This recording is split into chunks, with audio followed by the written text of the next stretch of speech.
On the 4th day of Christmas, my true love sends to me 4 calling birds. You own a Sega Master System and you want some good, cheap games representing the lineup of this great system to buy first. And you want them, with some tenuous link to Christmas, presented one a day while you're lying on the sofa trying to come up with something to do now you're not allowed to go anywhere or do anything ever again.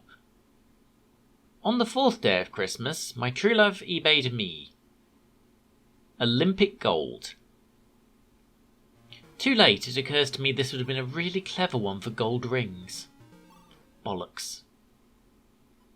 Olympic Gold is probably the only straight Daley Thompson joystick breaker game for the Master System, and thus it's good that it's a great one.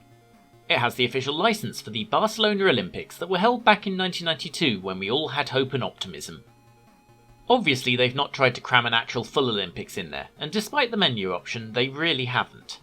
Pleasingly though, they also haven't just opted to cram in the obvious decathlon events we've all seen a million times before, and opted for a few surprises. The 100 metres and 110 metre hurdles make it in, along with the pole vault, but that's it from the traditional events. They're joined by the hammer, diving, archery, and a lengthy swimming event. It's enough, and while there are obvious similarities between the 3 race events, each has something to make it enough different to warrant inclusion. The hurdles is obvious, there's things to jump over, but the length of the swimming event means that it's not a sprint. An unseen energy bar is in effect and has to be blindly managed, which is actually quite interesting. And after these simple events, some of the others are really quite complex.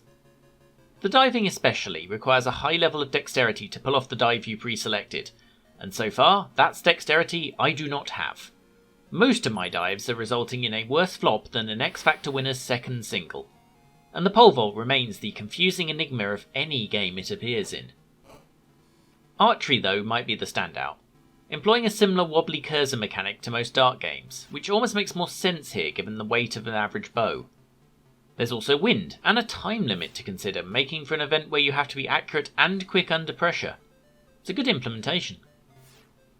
A full Olympics will take you about 15 minutes, perfect for a party situation, and being released against a major event, while the Master System was still a massive force in UK gaming, this is cheaper than almost anything to get hold of.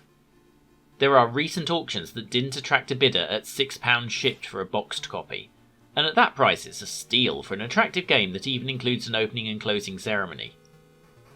Alternatives? Well, there's an obvious one. 2 years later, the same team at Tiertex did a tie-in game for the Winter Olympics. The budget re-release of that one is confusingly rare, but the original release is a frequent sub-tenner buy and makes for a good counterpart to this game. Tune in tomorrow to find out which Sega classic I could possibly have thought of when someone said gold rings. On the 4th day of Christmas, my true love sends to me 4 calling birds, 3 French hens, 2 turtle doves, and a